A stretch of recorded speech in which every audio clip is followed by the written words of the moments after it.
right, let's see if anybody just joins before I start sending this out. Okay. So we'll go on Twitter. So how is the road, by the way, BG? I'm not sure exactly where you're headed right at this moment, but yeah.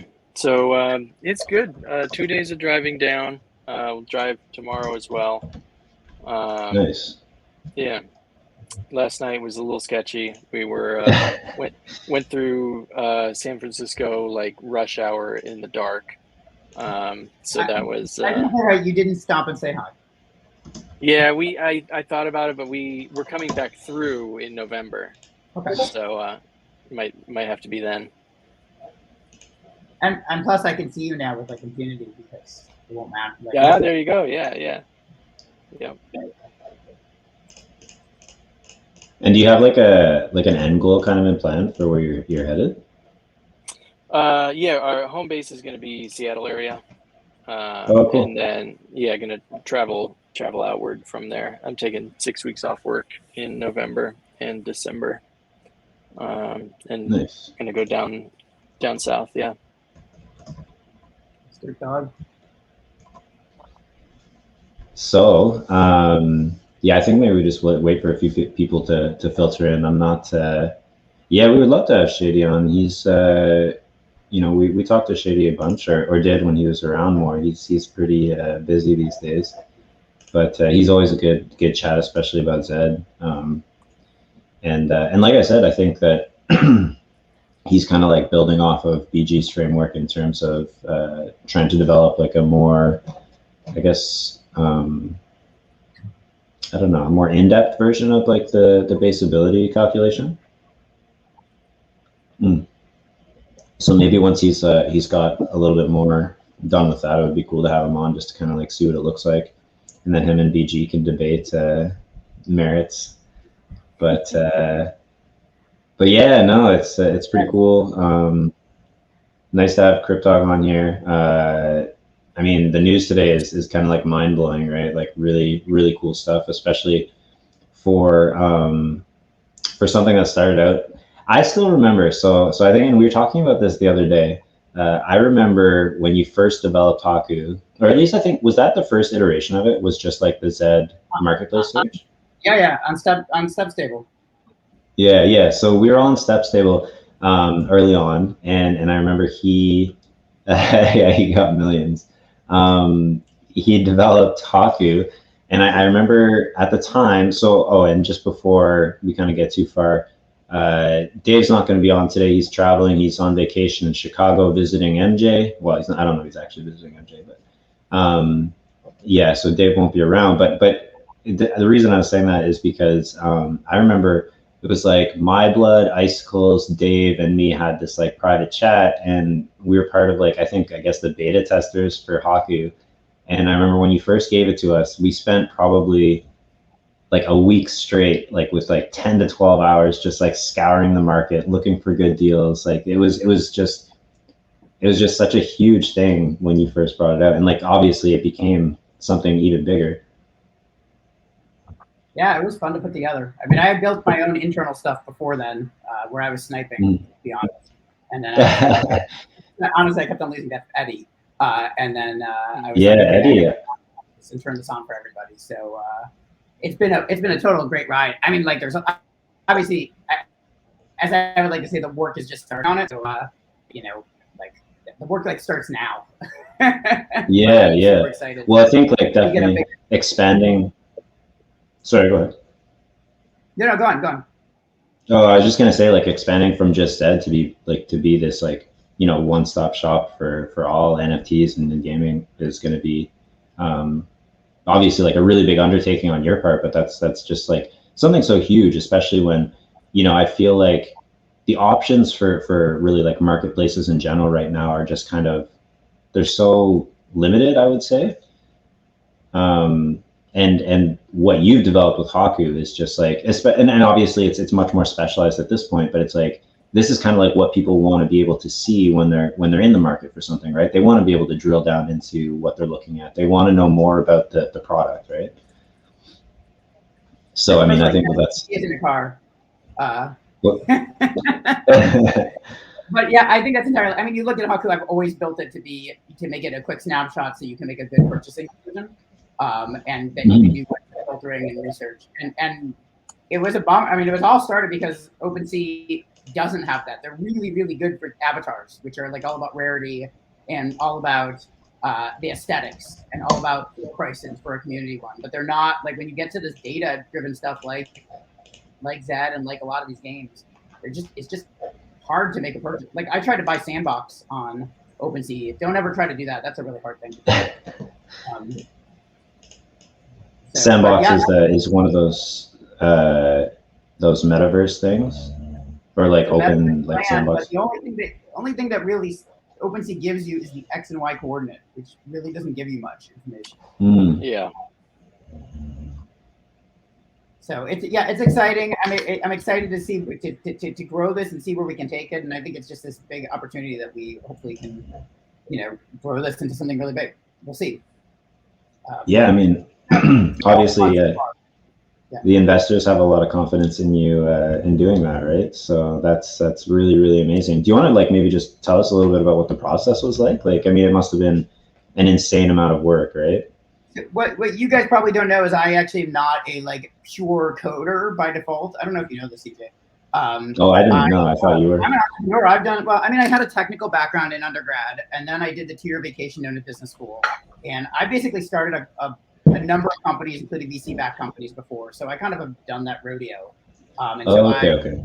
So that certainly helped in terms of the pitches and in terms of things. But yeah, it's you have to put together a good story and a deck, and you have to have and luckily I built something that had enough traction that when VG getting hired, it has enough, they got enough traction that it got people's attention. And honestly, like in my opinion, a lot of funding has to do with timing, and the timing right now is, NFTs are hot, and people have realized that these gaming NFTs are really, really hot. And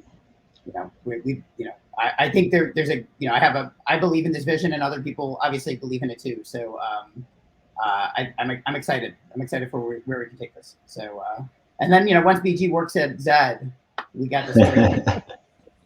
I think it's more likely that BG will work with you before he works at ZED. That you actually took the words out of my mouth. Yeah.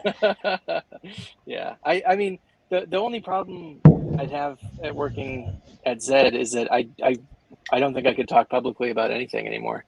Which I'd be sad about. Because the process, I'm sure they have processes. They're big enough now that they have processes that would be like, really, I can't deploy this for 6 weeks, and you'd be like, no, I'd be the one writing unit tests for everything. Yeah, exactly. We already have it written into BG's contract. He's not allowed to go work for ZED. So. Yeah. But no, it's interesting that you say that like, because you touched a little bit on how OpenSea is really good for profile pictures and stuff like that, which seems to be where most of NFTs are focused right now, right? But BG and I have had this conversation before where it's like, ZED is so far ahead of the curve in terms of like gamifying NFTs, right? And like really making something like a robust game. But like we've talked about this before where it's like, why aren't more companies doing this? Like, it seems to me like it's almost like a perfect application for not just NFTs, but blockchain in general. It just seems like a perfect fit for gaming. We're going to see a lot of, I know from this experience of going through and talking to a whole bunch of investors that there are like, I think there's gonna be 100 games in the next 18 months. I mean, obviously take off, but there are so many games now being built based off ZED, based off Axie as well. There's like 5 or 6 just ZED clones out there. Yeah. Well, did you see I don't know if you saw, but was it Remy? I think it was Remy. He like tried to got blocked. He got blocked by D-Race because I think he said like one negative thing about them on Twitter or something, or he was not impressed with something they did. He was trying to get in on the drop, and it sold out immediately, and he did some digging and found that bots were hitting the contract directly, and he just tweeted that, and they blocked him for it. That's crazy. Yeah. So many bad signs coming. Like, I mean, like, look, I'm not I think we talked about this too before, where it's like I was open-minded to the idea of D-Race, right? Like I was just like, hopefully, if nothing else, I think Zed could use a competitor to kind of like push them a little bit. Yeah. Don't worry, I love Zed, and like I'm Zed to the end and all that stuff. But I just think it would be cool to have a real competitor. But like all the stuff that I've seen out of D-Race and that I've heard is kind of, it sketches me out quite a bit. This is a good question actually. This is from Lacey. Big fan of Lacey. What about DAO related NFTs? Like we saw what happened with DAO Turtles? Honestly, I'm not that connected to the NFT world, so I don't know what happened there. But she's I don't know anything about DAO Turtles. So they got put in OpenSea jail, from what I understand, because they offered some kind of reward for holding them, and then OpenSea was basically like, no, that's like we don't allow that. Like they have this specific language around like things that like give you rewards for holding them, essentially. And then somebody pointed out like, well, what about literally, this laundry list of like 25 other NFTs that are allowed? So it was like a really weird situation. I'm not quite sure. Isn't that what staking is basically? Like, yeah. I mean, my take is we're trying to build this based on NFTs that specifically are revolving around data, where it's not revolving around aesthetics, not necessarily revolving around, people aren't buying their horses because this horse looks unique and cool, right? I mean, there is no unique looking horse besides the color. I mean, I buy horses for that reason, but sorry. Yeah, besides DJ, yeah. But I think from my perspective, that it's more about what are the ones that where you have multiple different strategies, you've got kind of a complex data you have to figure out and use that data. And I think that's really the sweet spot of where I see Haku going, is focusing on the data element, the real-time data element, more so than the aesthetics, the avatar, the collectibles. Which I think OpenSea, honestly, it's going to be hard to beat them. I mean, I think Coinbase has a shot, honestly. But OpenSea has just gotten so much. They do a good enough job, and they have enough of the market that it's going to be hard.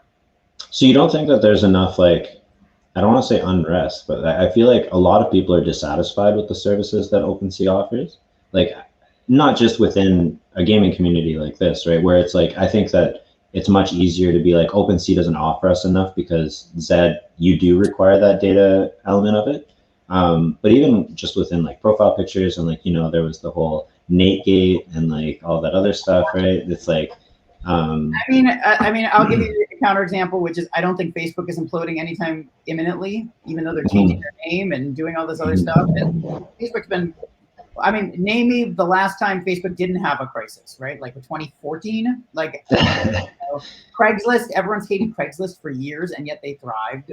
Obviously, it took 10 years to kind of start pulling people away from them. Yeah, but see, the problem with Craigslist is nobody else has a missed connections section, right?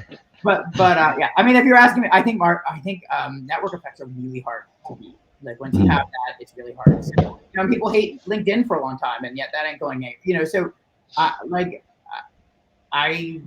think OpenSea has a good advantage. It's hard. I think the best thing Coinbase has going for it is Coinbase has its own audience, right. Leverage and make it easy. I'm happy to chat the answers to the question. So yeah, do you want me to pull this one up? Sure. So I mean, I'm happy to talk. The short answer is your guess is all as good as mine. And I think it all really depends, honestly, on a couple things. One is where the overall crypto market and gaming market is, because if you just have a huge influx of the market, that will raise prices. I think it also depends a lot on what Zed does and how they're changing their rules, and are these tournaments going to take off in a way that they can draw more people? Is it going to? Are they doing the tournaments in such a way that it can actually add value? Are they changing the value of how the horses are? Right now, what we're seeing overall is not a huge growing audience. I mean, our audience, I think, is growing. The number of people, as BG will tell you, but it's probably not growing as exponentially as the number of horses getting bred. And so we're just seeing a glut of horses, where in the past, you could say, I've got, oh my God, there's only like 20 of these Z12s for sale. Well, now there's 300. And when there's 300, it's going to just, the price is going to tank because you just have oversupply. Until that changes, I think you're going to have this kind of or something else changes that dynamic, I don't see the market. I'm sorry to be a little pessimistic. I don't see it like totally skyrocketing, except for all of my horses, which are really should be raising in value a lot. Yeah.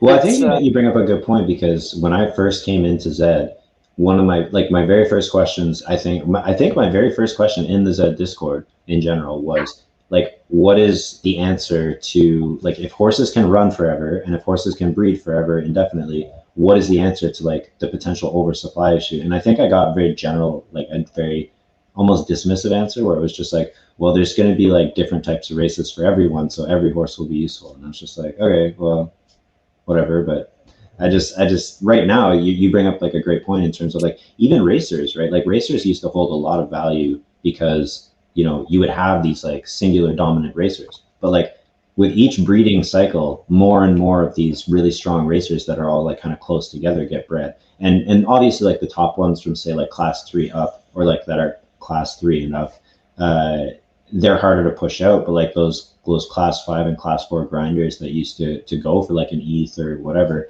you can breed them, once a month or even, more often. So they're not really like worth as much anymore. So what were you going to say, VG? No, I was just going to say that the market is moving a little up recently, like in the last few days. Yeah, really, it's just if there's more demand than supply, prices are going to go up. I'm very curious what the what is it, the Lexus Melbourne race does in terms of like how many people are going to see that sponsorship and come and buy a horse. Yeah. Well, I thought with the NASCAR one, because NASCAR is huge in the States, right? I thought we would like. Did you see a noticeable jump in the amount of people that were buying horses or racing? Because like you track that data, right? Yeah, I do. And yeah, like horses, there's a whole lot of things changing at once, and I think the biggest one was the tourneys, and so it's kind of hard to say that like because like I think the NASCAR thing was like a fairly small co-marketing thing with NASCAR, so I don't know how much that actually drove engagement.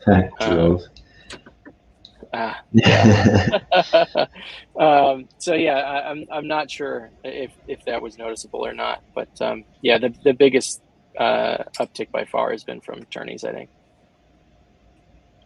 Yeah, I think the tournament system has got people like out racing a lot. I think that the qualifying period was probably too long, because I think people are getting a little bit, restless now towards the end, and especially because of the way that it kind of like funneled everyone into the free races, and then you have all of the paid races full of basically just the best horses swapping money back and forth. But I do find it interesting, like looking forward, if they do continue with this tournament system, and I've seen them talk in chat a bunch about it, how they're like saying there's going to be tournaments for every horse. There might be daily tournaments, there might be weekly tournaments and all this other stuff. With something like that, I could see more horses having a place, right? Because I think in the general like class system, it's going to be really hard to create an environment where every horse is really going to be runnable unless they like built out an infinite class system from the bottom. But with tournaments that have like specific requirements to enter, and that can be kind of catered to say horses with like less than 5% win rate, all these other things, and I know that they have races coming for that, or at least they teased that before. I do think the tournament system could be a way of providing value to some of those horses. So I'd be interested to see if that gets reflected in the market, or if that's just where people end up throwing their donkeys that they've bred that they don't really have anywhere else to do anything with them. Can I just respond to some of the things people are talking about? Odds going, things like odds going away. And what do you want to pull up first? Either any of those, and but then we can talk about Kaku for Kaku. Like in terms of odds going away in the tournament, I know anecdotally it feels like that. The trend, if you look at the graph, is we've just seen a steady decline. I mean, one thing about odds going away is that came in conjunction with fatigue, and fatigue totally crushed the profitability of horses. So it's hard to know. Also, no one is going to buy a horse if you can only race it once or twice a day. The tournament may or may not have, although as BG said, had an uptick. I think the bigger long-term trend is that we were growing horses, 20-30% a month.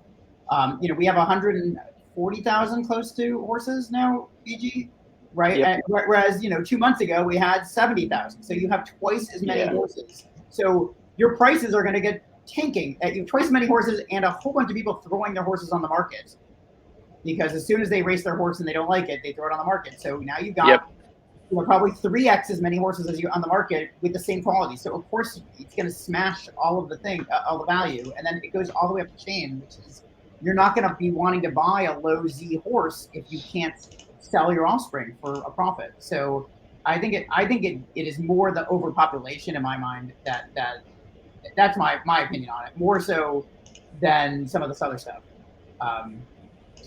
Did I nail it? Oh yeah, I was pretty close. Yeah, so I was just pulling it up. We've got 35.6K owners, almost 140,000 horses, and obviously the floor price. And this is one of kind of like the limitations of OpenSea, is that like the floor price is not like necessarily representative of things that actually sell. The floor price should be zero, honestly. Yeah, it should be. You got a horse. There was a 268 horse that lost every race. That horse is not, maybe for novelty's sake it's worth something, but probably. Are you talking about Tinkerbell, my favorite horse? Yeah, BG loves Tinkerbell. I hope you try to get in the tournament. I don't own it. But base ability wise, according to my calculations, it's the lowest base ability in the game. I mean, I think there's a whole good 30% of these horses are probably zero value horses, right? Like as it stands right now. So unless they change, the tourneys, which I'm not sure they necessarily should do that either, because look at this number now. I would say in 2 months it's going to be, if everything was going great, it would be at 250,000 horses, and again a whole bunch of glue. And I don't think we're growing fast enough to allow that. So here I've pulled up Haku just so some people can kind of see the way it works. I'll just go to the main page and how it comes up. But let me just put that on hold for a few minutes while we continue with our questions here. There was another one that, did you want to answer more about that, or did you want to go back to the chicken derby? I think I assume that the Kaku chicken derby. So we're gonna. I mean, the short answer is there's definitely been a lot of people who want chicken derby, and so I'm happy to talk offline on that. I'd love to hear more. I have 5 chickens, but I did not get personally into the beta. I would have loved to have seen it. My thesis is we're going to be pretty selective on the first games that we're going into besides ZED, and we're going to make sure they match the criteria that I was saying about this kind of. It needs to be kind of a complex data game. It can't just be a fun rarity game or a bot. Like it needs to be attributes that you really need to do the research, and you really need to. I like to call us a little bit of the Bloomberg of NFTs, where you have to be able to do there's many different ways to win. You do your research to figure that out, and the data is what you really need versus like the aesthetics.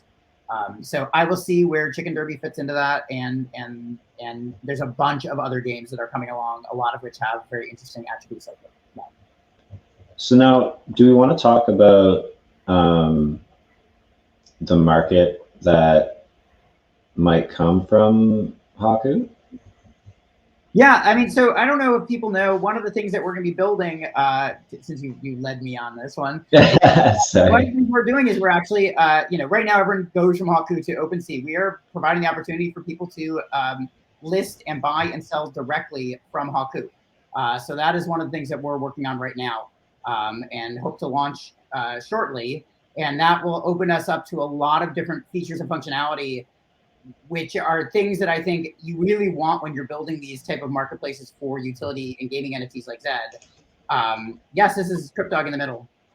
You have to take away that little thing. Sorry. So in terms of the marketplace, we're going to have things like, there'll be, I'll give you an example of a feature that is totally broken on OpenSea that you need to fix, which is somebody can put a bid on an unraced horse, and that person can race the horse and then the bid. That's a horrible problem. That doesn't matter if you're selling an avatar, because you're not really racing your avatar, but totally matters in terms of ZED. So we are looking at, if you're building that marketplace targeting for this real-time data, what are the things you're going to do differently? There's a lot of things that we're going to be adding that are going to make this really, really interesting. And so we're excited. I don't know if you guys know that ZED is actually an investor in this, in Haku. So they're excited. So we have we're super excited about what this is going to be able to do. And I think that that's super cool. And you bring up a great point about the changing of the data should immediately cause any open bid or whatever to be removed, right? Because like, I think if you're putting a bid on something in a certain state and that state changes, like you should give the opportunity to whoever is making a bid on that product to kind of like reevaluate the situation. Yep. I mean, I think I would love to have it be a checkbox function, which is like, this is an evergreen. Because if you have a raced horse, it doesn't really, if the horse is raced 300 times and you race it another time, it doesn't matter. But particularly for unraced, it's really important. Yeah, I agree 100%. So we're going to be looking very carefully at that. I would just encourage everyone to have patience because we're going to start off and it's not going to be, a 3-year developed product initially, but it will be, we're going to make sure it works, it's safe. We're using the same exact technology that OpenSea uses, which is awesome. So you got, it has the same safety and all those features that OpenSea does. And so, and a smaller commission, obviously, than OpenSea has. So. Yeah, that's really cool. I think another question that might be kind of neat to have answered is, are you going to be building any functionality for trading of NFTs involved? So we are, it's something that this technology can also let us do that we're building. So we're building in the capacity to add in trading cool. and do it in a way that, you can basically, my vision is that you can select your horses and your ETH from your stable. They can do it from their stable. You can send each other the links, a little bit like NFT Trader, but in a way that's much better linked to the data of the horses. But that may not be the very first thing we're putting out, but that will be something that's coming. Yeah, I think that there's a pretty big demand for that, especially in the ZED community, in terms of like, we've had these escrow fiascos in the past, and I think like, I think people have gotten to the point where for the most part they usually try to use people that are really either trustworthy or have more to lose by scamming them, but it still kind of exists, and it's a really kind of unfortunate. I forgot who it was when I love the pug merchandise. I totally lost that. Made me lose my train of thought. It was such a brilliant idea. I was gonna say there was somebody who used to do escrows all the time, and then a Z1 came along, and then, do you remember that? I heard about it. I don't think I was around for that. He worked at ZED. Yeah. He worked at ZED? He had a moderator role on He wasn't actually an employee. Yeah. It was a ZED moderator who was doing all these trades, and then a T1 came and he's like, I gotta feed my family. Yeah. Well, I mean, that's a problem. Even if you use a human escrow you've used before, like, you don't know like whether they lost their job that day and they're like, 100%. You know what I mean? So like anything can happen if it's humans. That's why stuff like NFT Trader or like the kind of whatever Haku comes up with in terms of trading or direct sales, I think is going to be huge. Are you going to be consulting for Haku at all? Or are you involved in Haku at all? Internet to die. Uh-oh. That was a good time for his internet to die. Yeah, exactly. BG, I'm asking you a question. Stay tuned. Go ahead. I literally said that's a bad time for my internet to die. Whatever cryptog needs, I'm there. I mean, just so you guys, I've worked with BG since April or something on and off on different projects. So like we've had a good relationship, and so he's been already been helping me behind the scenes on a lot of the marketplace stuff. So it will hopefully have a BG seal of approval, if not more. So which would be awesome. Yeah, but the escrow account is exactly what we're talking about with the trading. So can I pull that question up? Yeah, so this is a great question. So you guys know that KYH and Haku have traditionally been friendly competition, like really genuinely friendly, like we rooting for each other. It's like fun.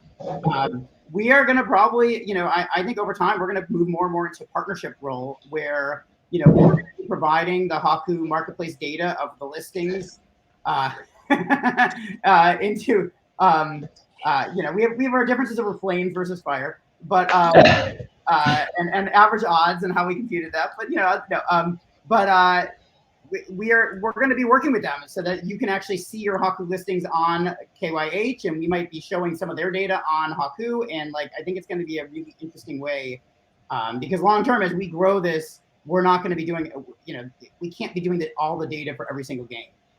And so we're going to find other ways to help integrate with other partners on this. And you know, we see this as a really good opportunity to work with the guys at KYH.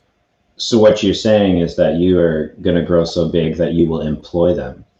No, I'm just kidding. They're already owned by the creators. So I heard about Lucky Trader. Yeah, so that was a big thing for them as well. They're good eggs. In terms of a public API, that is my vision, is to have an API that lets people have, like, I don't understand why people don't have, like, I really want to build a Netlify, a ZED Odds CSV style thing for the sale data once we have a more accurate version of it. And once we have it for Haku's marketplace, that you can actually do your own analysis on top of this as opposed to pinging their crazy server on this. So I do have a vision of making this stuff available. You know, one of my other visions is I like to say democratize the botting and democratize the sniping. So that's one of the things I like to do about Haku is the ability that you can actually, anyone can do the type of filtering, the complicated filtering to kind of grab good items, as opposed to just somebody who knows how to code in a particular way.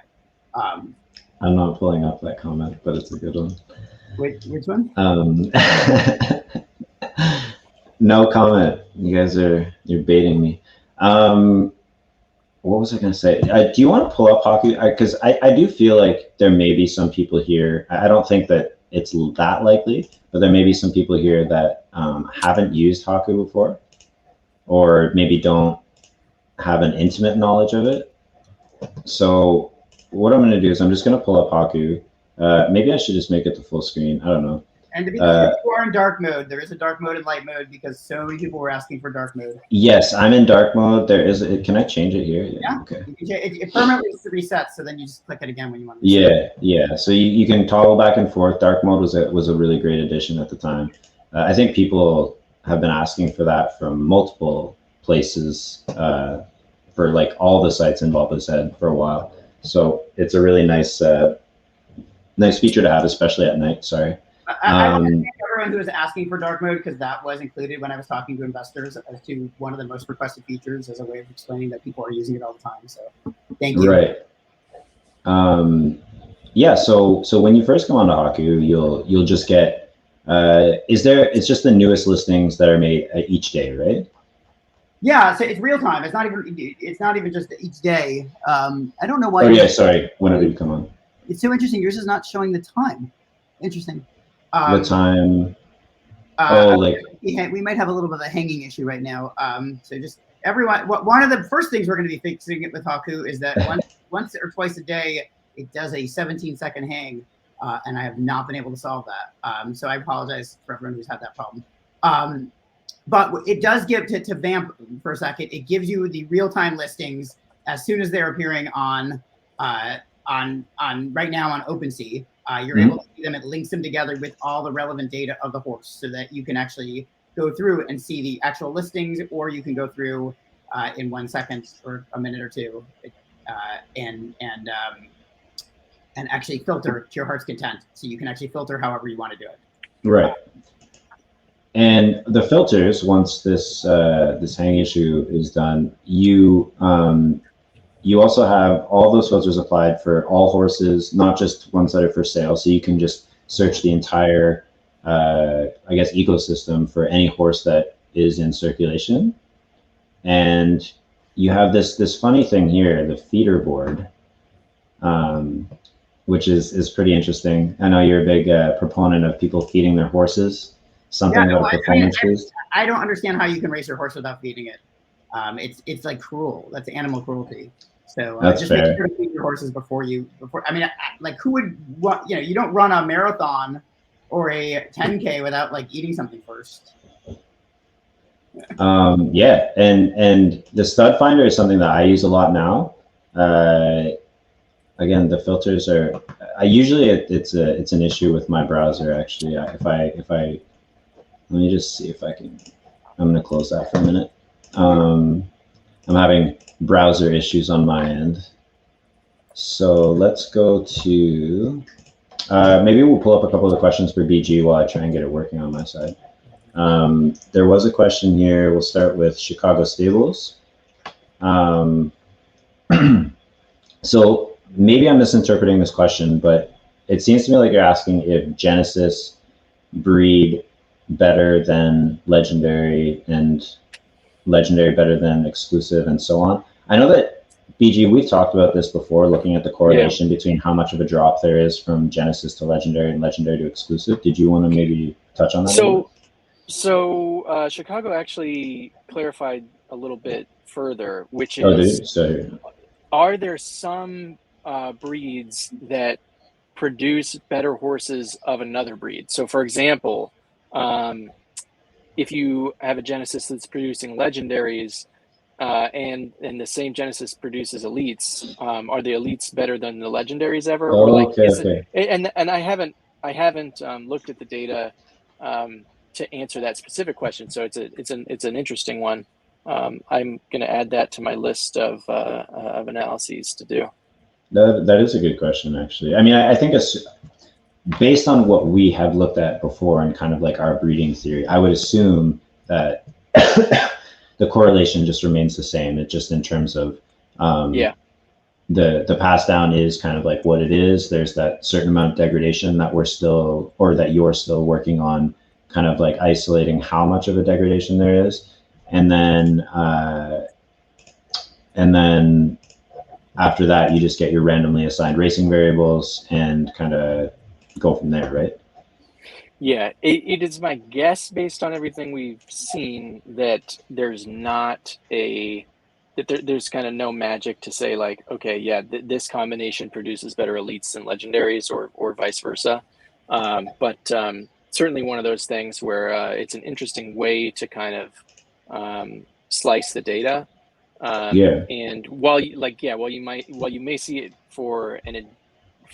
you may see anecdotes where this is true, I think averaged across all horses, it's probably the same ratios you'd see for any pairing.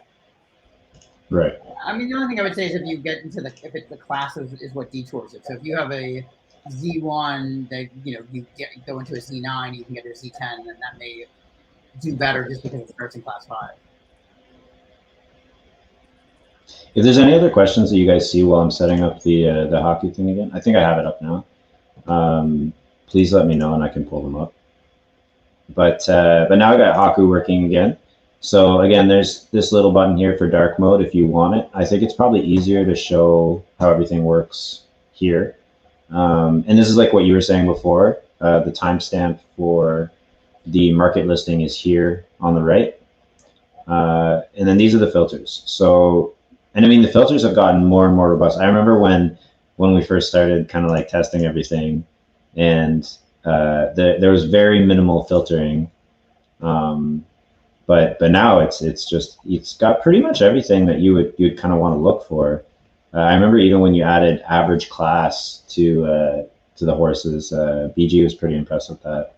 That was BG. BG kept average class on where they finally put it. Yeah. No, there's a whole bunch. It's overkill in my mind right now. I mean, there's so much there. So, it's great if my vision was that everyone has different strategies, and this lets you play with whatever strategy you want to play with. So that's been the whole point on adding more and more to that.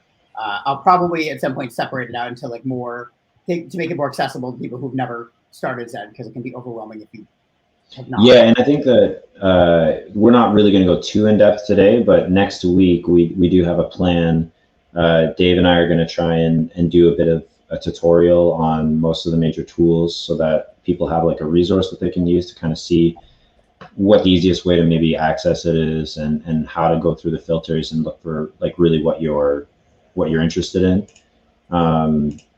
But I think honestly, Haku for me since the beginning has just been the most intuitive one to use in terms of market. Even like the horse statistics are really on point. Like, and especially since you added the filtering for race type and distance and all that stuff. When you can show people that, I don't know if people know that was added in like the last. Yeah. So here, why don't we go? So this is the horse that I'm going to be giving away on stream today, or one of them.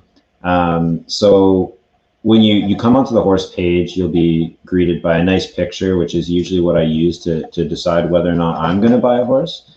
And then you can like look at their family. So like you can see their parents, and then you can see if they have any offspring, since this one doesn't, if they have any.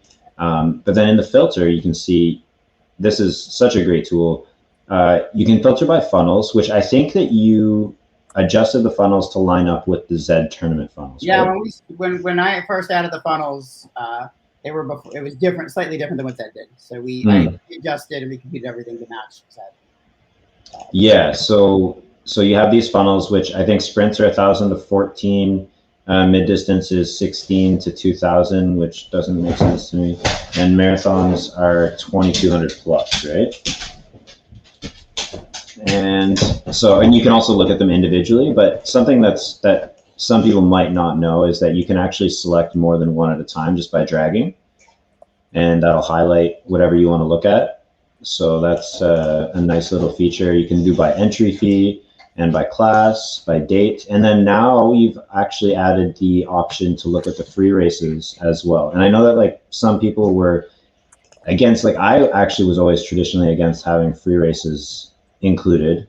But I know that you kind of, you don't want to necessarily have it in the main data, but at least having it as an option to look at, especially with the prevalence of all the free races in the tourney season, it's good to have. So once you apply that, and you can kind of see, this is a horse that I've been racing in the maiden tournament. She seems like a little bit of a spike horse, and that's something that you kind of have to figure out now a little bit differently with flames with fire instead of odds. But she's pretty good. She's got like a 20% win rate, 40% show, all free races, obviously. But the difference right there of free. I mean, my vision on free, everyone keeps on asking about free, is exactly that, which is it does provide data that you could use to look at a horse and do it, but it's so easy to manipulate when you're trying to sell it, that if you just defaulted to include free, it's really hard to decipher who the good horses are from the mediocre horses. Yeah. And I think like something that BG brought up, I think he sent us an article about it, but basically it was talking about how, like, definitely I would say that overpopulation and a lack of kind of maybe knowing what's next in terms of how ZED is going to be changing the racing system definitely makes people hesitant to buy. But I also think something that BG brought up before that was a really good point is that also not like being really sure of what you're buying when you buy it. That's cryptog was, I think, the first person to bring that up to me. Oh, okay. This idea of the lemon problem.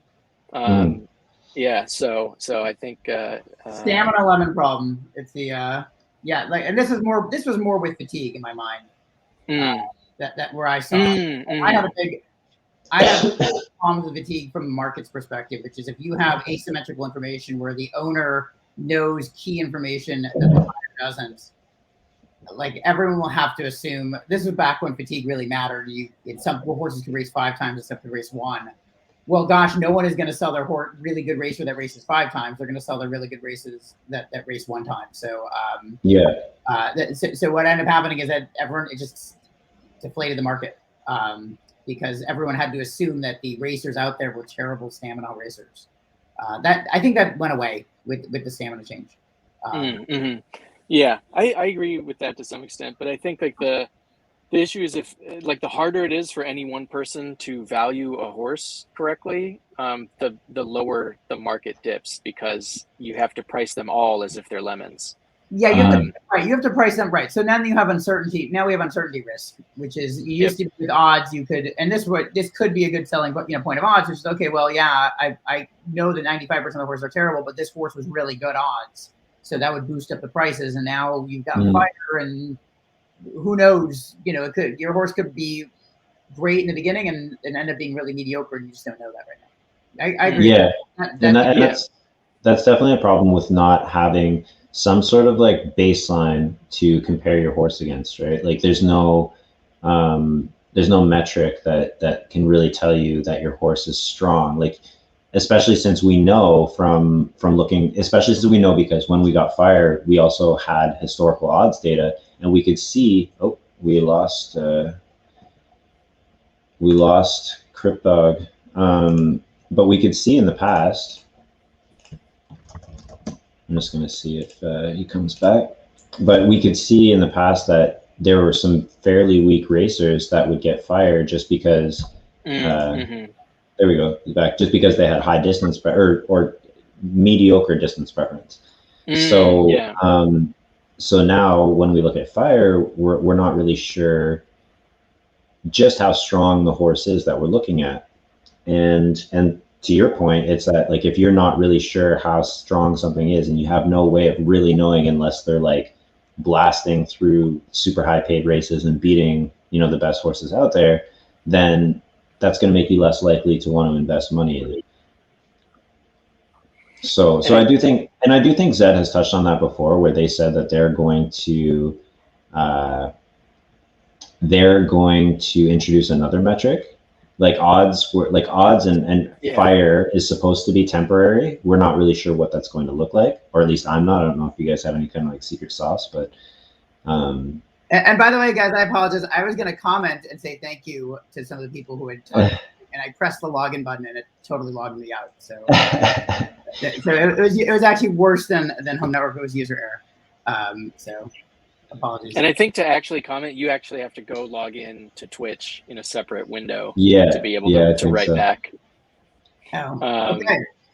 But in terms of the lemon problem specifically, I think Haku is great because it actually gets people to an understanding of what a horse might be worth, or lets them, if they have a thesis about a specific type of horse that they want, they can go find it, which is really interesting because I think we're going to see these, we're going to see donkey tournaments. We're going to see these, like the zombie glitch tournament, which I was really sad I didn't get a chance to participate in. Like whenever Glitch 2 happens, I'm down for that. But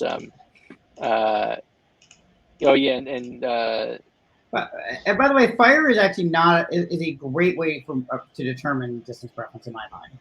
Oh no, Fire was, and I also think, like, I've heard people say, like, that some people have had an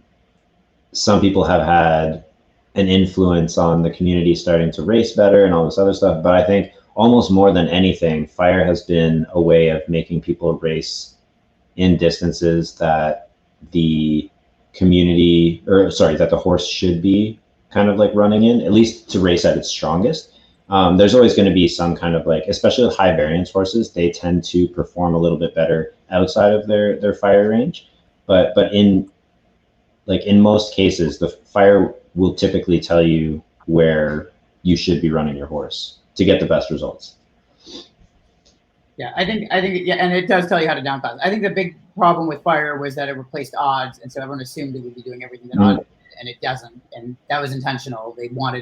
They felt that odds were giving up too much value, right?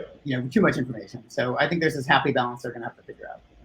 Yeah, exactly. And when they do come out with something new, assuming that that's still the plan, and they haven't kind of like indicated anything different, but I think that having some kind of way to compare across races and to compare relative strengths of your horse is going to also maybe provide a little bit of a boost to the market, because you're going to be able to identify certain things maybe a little bit earlier, and you'll have maybe a little bit more knowledge about the horse. I'm not sure what that's going to look like, but I'm interested to see what they come up with.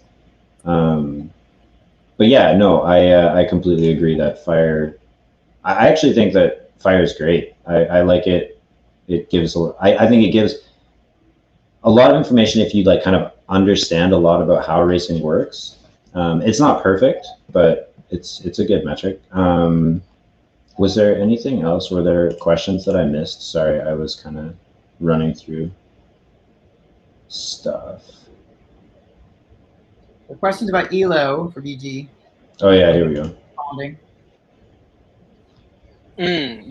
Yeah. So I think mean class is great as a population metric, which we covered a lot of that on the last time I was on.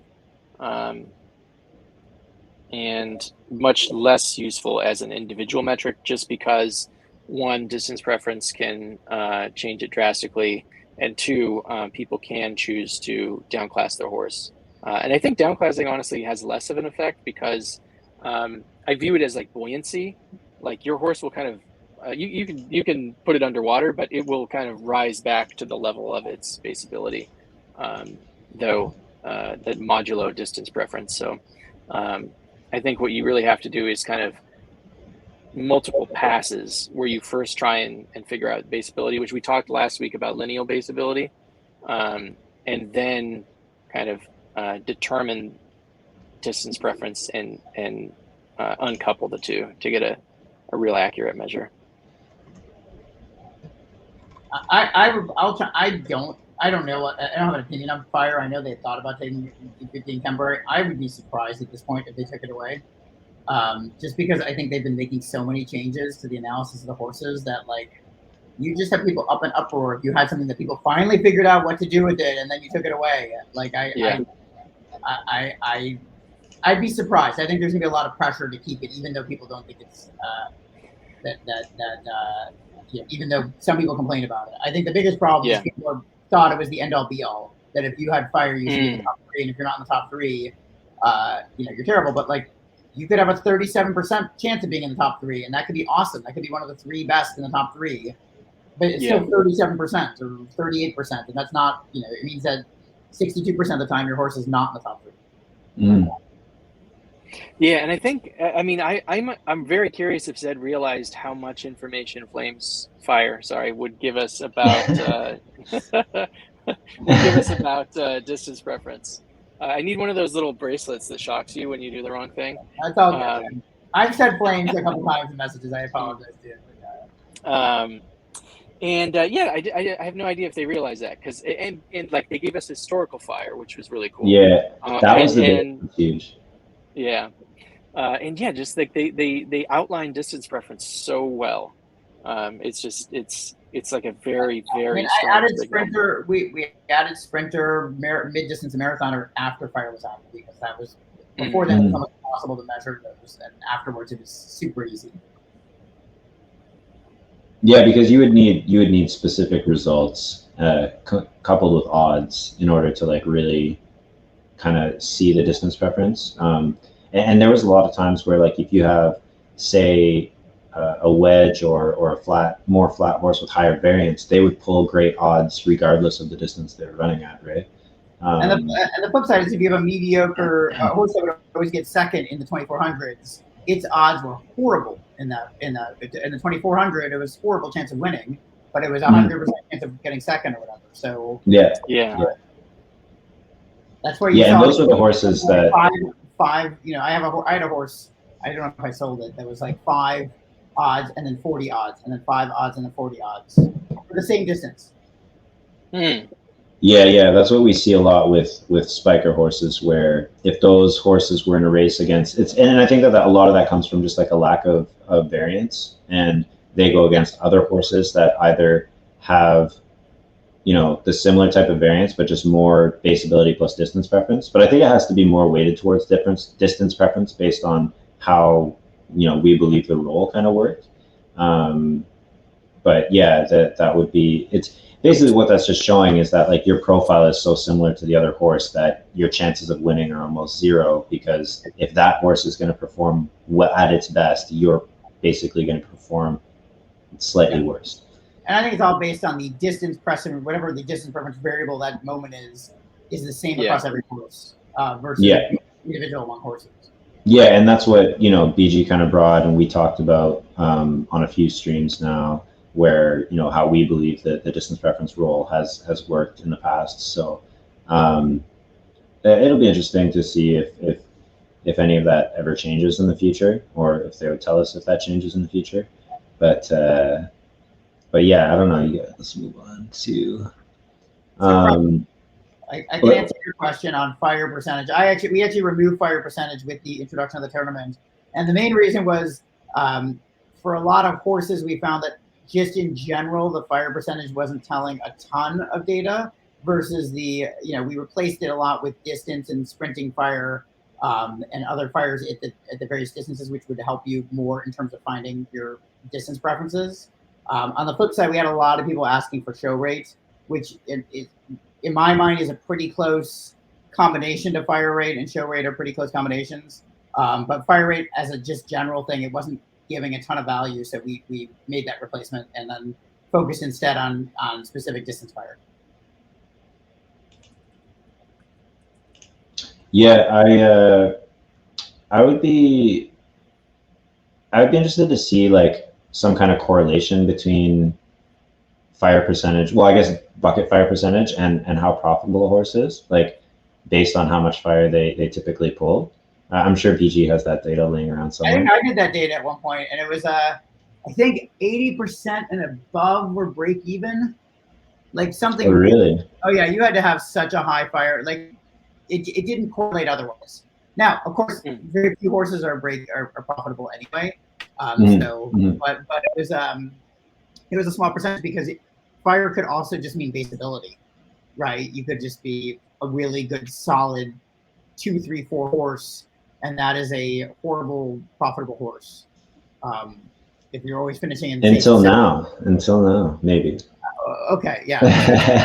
Yeah, journeys change maybe the profile of what people are going to look for. Well, and that's interesting too, because I don't know how you pull your data specifically, cryptog, but people have been asking a lot about, once they start doing tournament payouts, is that something that's going to be rolled right into the profit of the horse, or is that going to be held separately?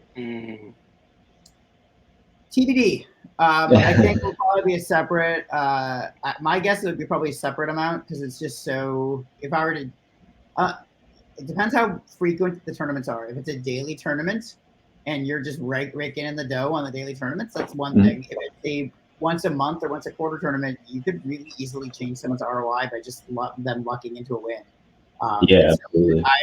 I would. I would probably keep it separate. My vision would be to have little trophies by the horses that would show their placements in tournaments, because I think you're gonna make BG so happy.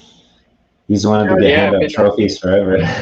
I know. Like there's been a bunch of times where I find like some new way that a horse can be good or bad, where I'm like, man, I want to mint little like free little trophy NFTs for like for like first win on a class 4 2600, which like the first class 4 2600 ever happened like 4 or 5 days ago.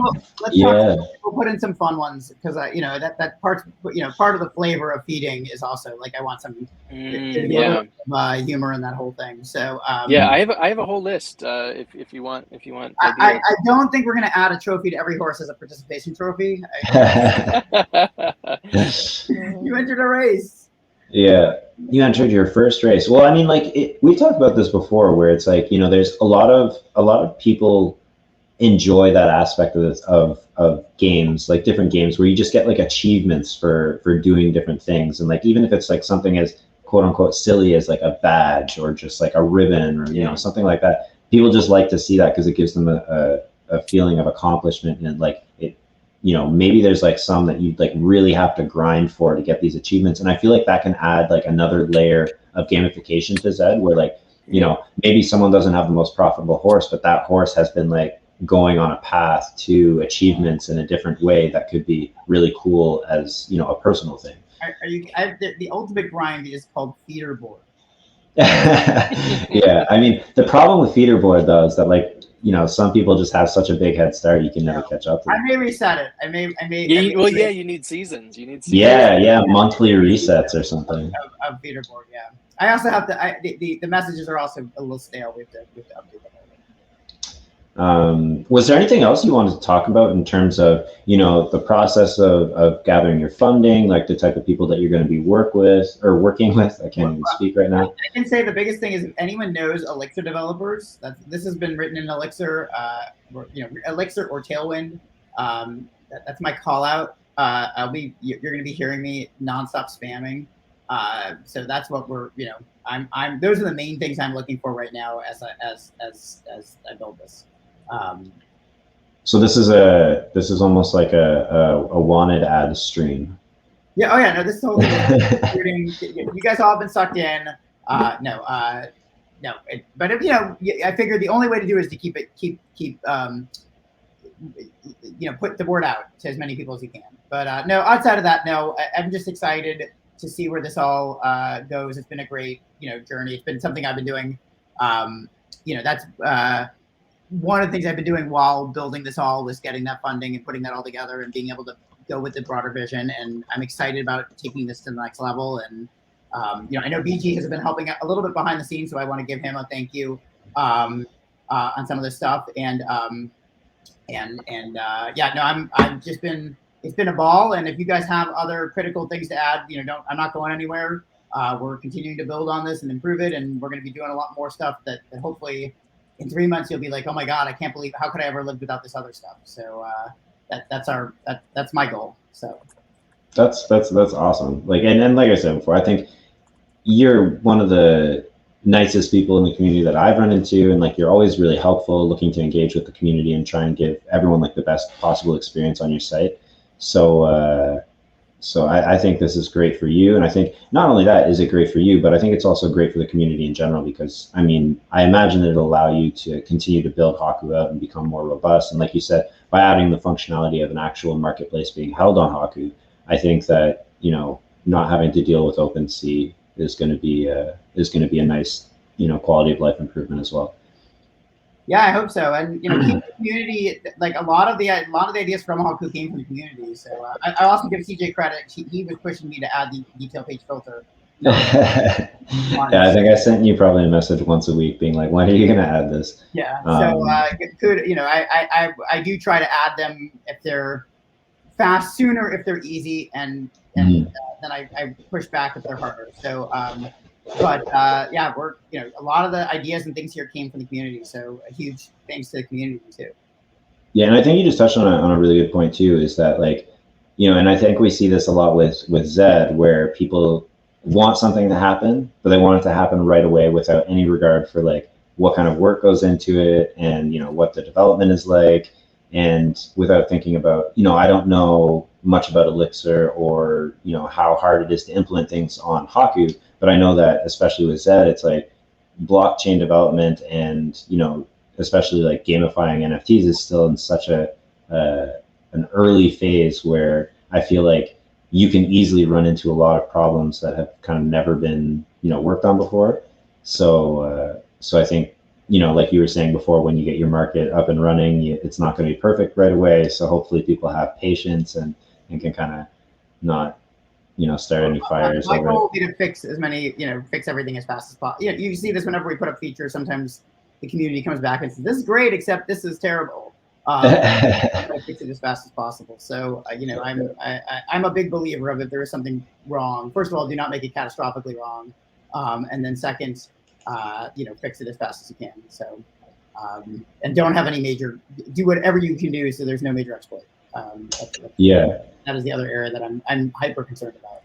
Yes. And BG is a great person to have. And I know you said he helps a little bit in the background. I feel he helps with everyone. He is the top asset that ZED has for their community. I think he's got one of those evil maybe in his RV, an evil mastermind, all those computer screens and screens doing it every time, and all the different stuff.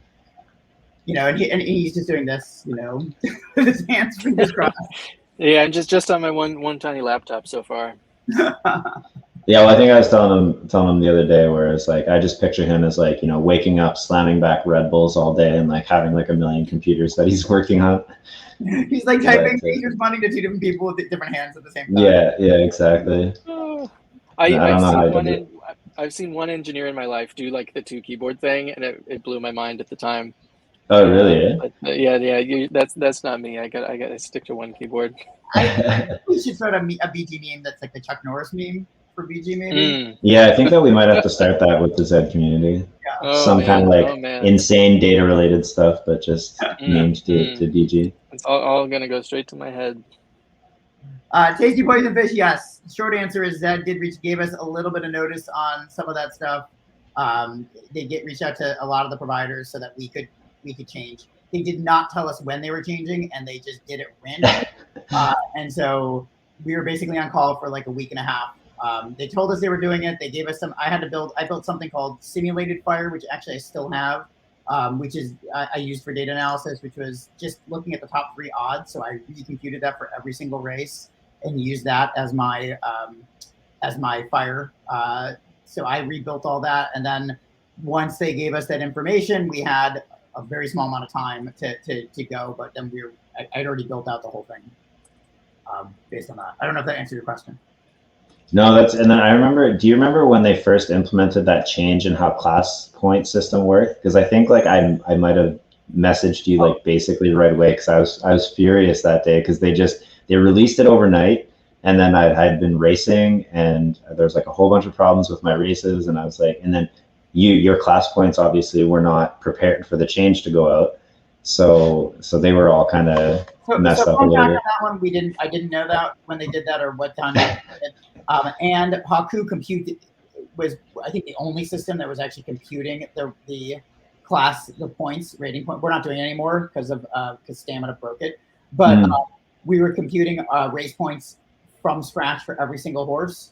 And so it was never told to me what time this happened. And as you would know, that is incredibly critical to knowing a horse's things. So I found a whole bunch of time, and I sleuthed it down to the minute of when it happened. So oh wow, yeah, that was fun.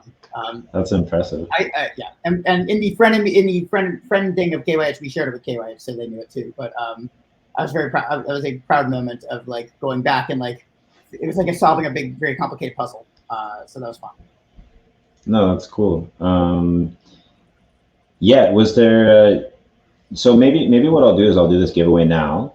And then if anybody else has any questions for BG or cryptog, if you could throw them into chat, and we'll get to them after the giveaway. So again, I'll just quickly go over this horse using Haku. This is a horse that I bred. It's a super rare coat. I actually think Stronghold Ivory is the rarest super rare coat. That's what someone told to me recently. I didn't actually fact check that. Maybe BG could. And it's real quick. It's a filly, so breedable. I mean, it's a ZED exclusive, so I can't say that it's going to maybe be the highest base ability, but it was bred with a Genesis, so a Z7 into a Z11 legendary. So I mean, I think it should still be decent. And it's a sprinter, so you can see 100% fire at 1,000 and 1,200. You know, it's not going to be a world beater. It's not going to, go out there and beat the Crimson Chin. But I think it could be a good little class 5 runner, probably profitable, depending on the fields. I wouldn't throw it into like a $15 race right away, but, you could work your way up. But no, this is great because you can kind of like look and see the races. Specifically, I'll just like do a quick, filter. They've all been free races, so I can't really do anything about that. But, you can see exactly the results that she's been having. Definitely better probably in class 5, although she still wins in class 4 at the free races. The summaries all update too based on the filter. What's that, sorry? The finishes, all those numbers update based on the filter now too. Yeah, and it's all up to date, like basically as the race finishes, right? Yeah. So we'll give her away. Her name's Ivory Storm.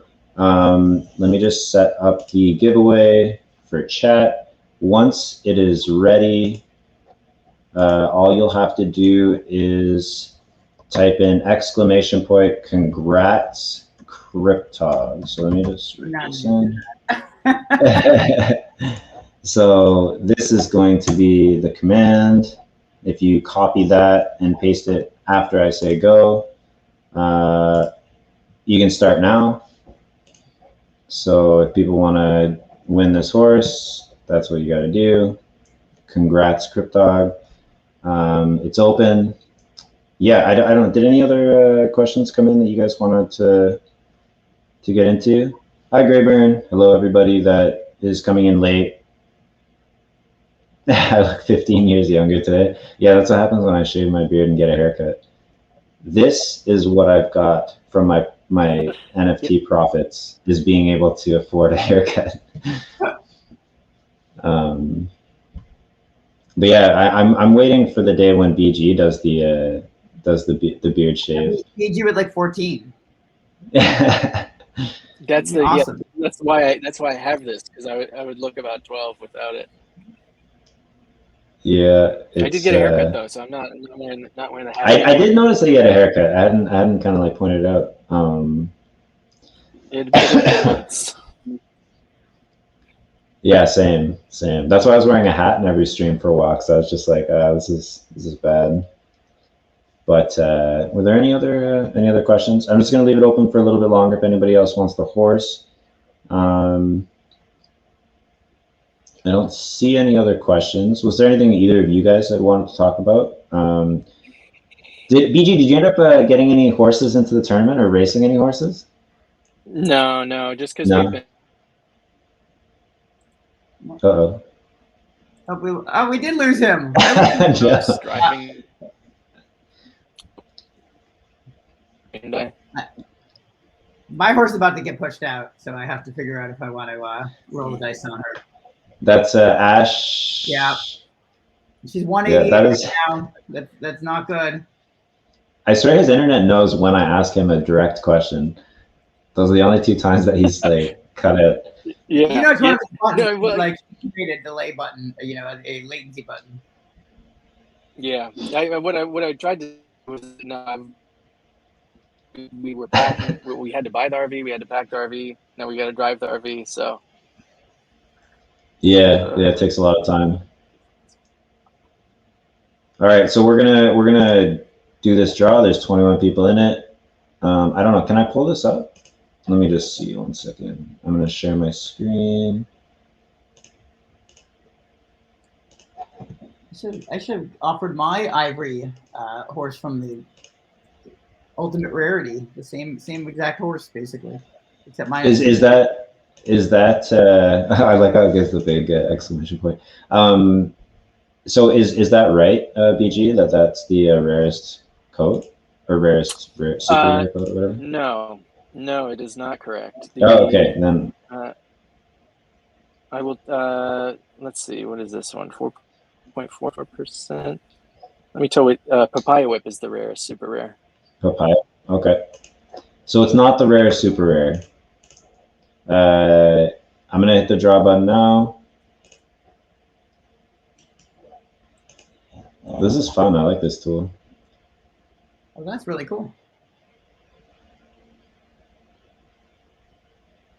Hey, Slim Reefa. Thanks, I left. Nice. Slim Reefa, are you here? Yeah, congrats. Now the next one is congrats, Slim Reefa. You're all your horses this way. Are we giving another horse away? Are we volunteering? There we go. You're here. So maybe next round I'll come in and donate a horse. I have to figure out which one I want to donate. Yeah, I'll just start donating a ton of my horses. I have a huge stable now full of horses that are just kind of like I'm not running them. Some of them are actual runnable horses, but like this one I actually think could be a profitable runner in class 5. So anyway, Slim Reefa, if you're on Discord, reach out to me. If not, I'll figure out a way to get in touch with you and send you the horse. Let me just stop sharing the screen now.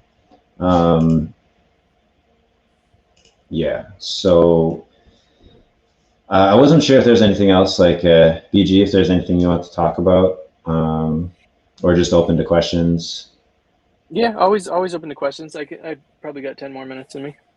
Yeah, that's I'm sitting about the same. I got about 10 more minutes, maybe 5 more minutes if there's anybody else that surprised by any of the top horses in the tournament. Yeah, I mean, I think that there's been some pretty cool horses that are at the top, like the top.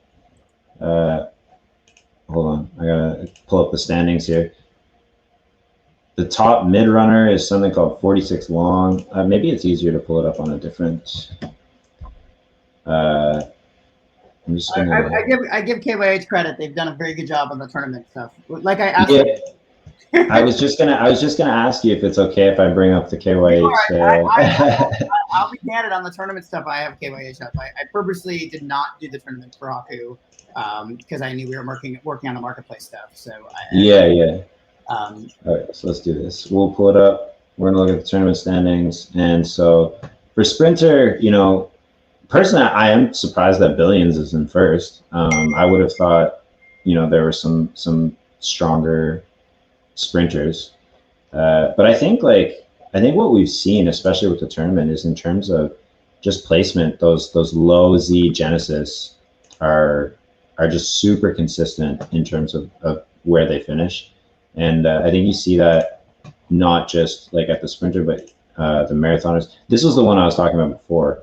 A Z15 Buterin Legendary being in the top spot is pretty impressive. I think I had never heard of this horse before. But then you see like a lot of Genesis. This is a nice one, a Buterin exclusive. But I don't know. I have a lot of like speculation. We've kind of like talked about this a little bit, where we're not really sure, or like some people are not really sure with. Oh, this is a setup. Well, congratulations, man. That seems like really awesome. This is a good question. I'm going to answer, and then I'm going to let BG answer and see if we kind of like look at this differently. But I think the only advantage to going from Genesis into an exclusive as opposed to, or Genesis into a legendary or two legendary, would be that when if you can at least isolate the base ability a little bit, then you know that there's no drop in the breeding process. Whereas every time you do have a breed, you do introduce that chance of there being a degradation of the base ability, so that when you do breed them together, you could be drawing from less base ability. But if in theory you have a legendary with the same base ability as a Genesis, I don't think that there is a difference in the breeding, at least not that we've seen. So that's kind of like the way that I look at it. Yeah.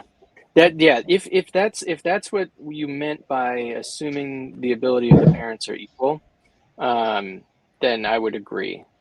But I guess the first way I interpret that was like, what is like if the ability of the Genesis parents, because then there's a difference, right? Because there's an additional breed in between. Mm-hmm. If it's like any two parents with the same base ability, I think you have the same chance of or the same range of abilities of the child.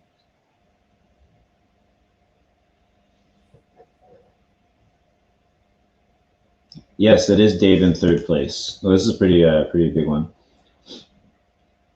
F prices and the breeding algo is simple. Go ahead. No, you go ahead. You're in the middle of talking. So. I was going to say the one thing it might affect is the stud fees that some horses can command. But even then, I still think those horses don't have any problem getting their studs covered, because there are people who want Breathless Edge blood, or like that bloodline, regardless of what the kind of statistics show. So yeah, I don't think there's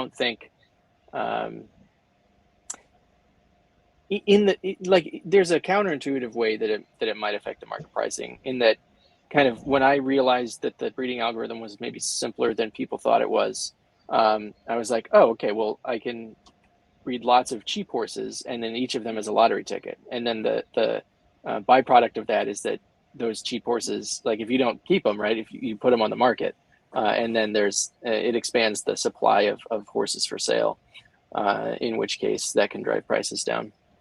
I would love to see some kind of deflationary measure within ZED. Yeah, I think that everybody would like to see, whether it's, burning horses for race entry or tournament entry tokens, or, I know that people talked about DES and all that stuff. I don't know exactly how that's going to work. But cryptog, did you notice, like, do you think that there's any correlation between what people believe the breeding algorithm to be and kind of like market movement? Because though at first I remember when BG and I first had this conversation, because like when I came into ZED, it was like, ZED Gazette and like Dan and like they were all talking about these like, I don't want to say crazy theories, but like big theories. And I was eating it up. I was like, this is awesome. Like, it sounds really cool. Like finding the perfect breeder and like finding, what specific horses match really well with other specific horses. But like when you take a step back and you kind of like take away the horse racing aspect of what ZED is, and you realize that like ZED is still a game, right? Like it still has to follow some kind of like logical coding, and like a breeding algorithm that complicated, I feel like would be really difficult to code, at least at this point. And I think that, it makes sense to me, especially with like all the data that BG has to back it up, that a simple breeding formula kind of lends itself really well to how they've built the racing system and the way that they've implemented the racing variables to create kind of like a more randomized form of breeding. Gives everyone kind of a chance, right? Yeah, I think the data. So first of all, in terms of the technical thing, I mean, behind me is a CryptoKitty, right? And that was done in 2018. That actually it used genetic algorithms, so it can be done. Yeah. I bought those instead of CryptoPunks because that's how I'm making. That was 2018. I'm very proud to say. I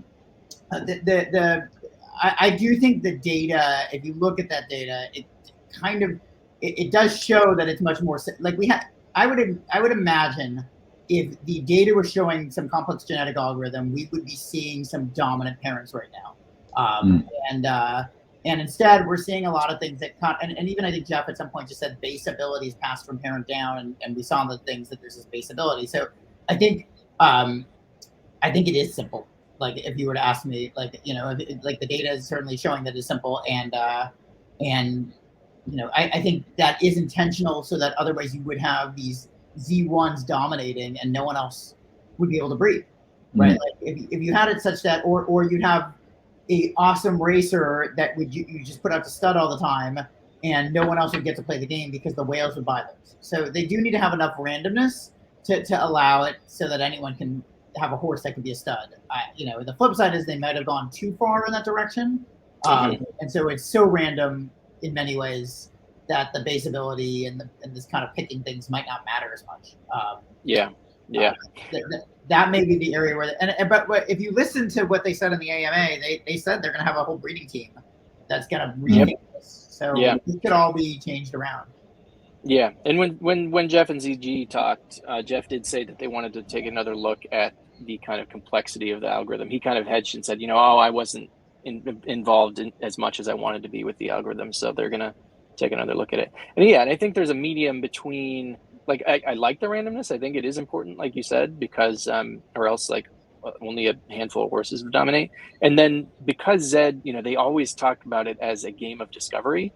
And if there's some phenotypes that actually get passed down, that adds in a whole new element to discovery for the game. So I think I don't know when it'll move in that direction, but if I had to bet, I would bet that it does eventually. Something where it's not as simple as, oh, you have a great racehorse, therefore you will be much more likely to breed it. Right. Like if you do that, it needs to be like you need to combine this horse, this exact phenotype horse with that phenotype horse, and if you mix it with other horses, it wouldn't matter. Like if there's something like that, that could be interesting. But I think we're a ways away, based on how long we've seen that the development cycle is. I don't see that being imminent personally, but maybe. Yeah. See, like their momentum does seem to be increasing as they've hired a lot more engineers. So I'm cautiously optimistic. Yeah. No, I'm the same with you. Like the communication has improved. It seems like, things are sort of moving along a little faster than they were before. And I think that's kind of to be expected. Like when they first did their big hires, people were like, well, they just did all these hires. Why isn't anything changing? But like, it takes time, right? Yes, it takes a lot of time. It takes time for people to get onboarded and up to speed. And especially if they have like separate teams for everything, it takes a while for them to kind of all get on the same page. I agree. I've seen a huge difference recently. I also think the AMA was really well written on a lot of those, and it left me really excited. And so that was great. Like I get it. It was canned, and it was kind of or I hope it was canned because communications people if it wasn't. But like I thought the answers were really good, and they were thought out, and they were exciting, and so I thought, you know, for the most part, with the exception of the changes in the variants that we still haven't got an answer to. Yeah, that's what I was gonna say. I loved every answer of the AMA except that, and I blew up Dan at ZED afterwards. Like, you're the comms guy. Like, please, this was not. This just a muddied the waters non-answer. further. Yeah. But I think we kind of maybe expected it about that specific topic at the time, that it might get sort of glossed over. It would have been nice to have something more concrete, right? Yeah, especially because like of all the AMA questions, like you know, they sorted by reactions. That question had like triple or quadruple the next nearest. It's the reason why we took out the speed from Hawk right? It's because you can't do a mean population variant thing where it's changing, like where the data before August 23rd is different from the data after, because there's no way like I still do not know how you could convert one to the other. And then, I mean, I guess I could create a mean speed starting on August 23rd, but that loses so much data that I didn't think it was worth adding back in right now. So, and if you, I think otherwise you're comparing apples to oranges a lot on a lot of that. Yeah, I do have to jump off though. Yeah, we're gonna close things up because it doesn't look like there are too many more questions. I think we touched on everything that was in the chat. If anybody had any more questions, feel free to jump into our Discord. It's linked on there. Don't forget to reach out to me on Discord. Now I gotta remember. Slim Rifa, if you could reach out so that I could send you your horse. Yeah, and again, thank you so much for being on the show, Cryptog. We really appreciate it. Yeah, Blue Dog, you know, if a ZED15 Buterin could somehow win the tournament, that would be amazing in my opinion. It'd be awesome. I think it would be great. Yeah, it would be awesome if a Buterin ended up winning a tournament. You know, take it to those max. But you know, thank you for coming out. If you missed like the early part where Cryptog was talking about you know, the marketplace and you know his funding and the future of Haku, feel free to watch it back. The VOD will be on our Twitch page. So Slim Ripa, the Discord invite will be in the About Us section on our Twitch page. So thanks again everybody for coming out. Thank you so much, BG and Cryptog. BG, be safe on the road, man. I hope you're enjoying your road trip. Of course. And we want to have you back as soon as possible and in one piece. So great job by the way, all of us color coordinating for today. It was really yeah, exactly. Exactly. Yeah, we all planned it ahead of time. Got changed into something that matched. But and also BG and Cryptog are both in our Discord. So if you ever want to like reach out to them specifically, they're easy to find. And again, you know, I can't say enough about the two of them. They are probably, you know, two of the most helpful and, you know, two of the best influences in the ZED community. So yeah, thank you so much for coming on. Thank you everybody that came out. I hope you all had a good time and have a good night. Good luck in the tournament for anyone that does have a horse in there or if anyone's pushing for it. And we will see you next week when Dave gets back. So yeah, thanks again, guys. Bye, guys. Right. Bye. Thanks for having us. Yeah, thank you. Bye.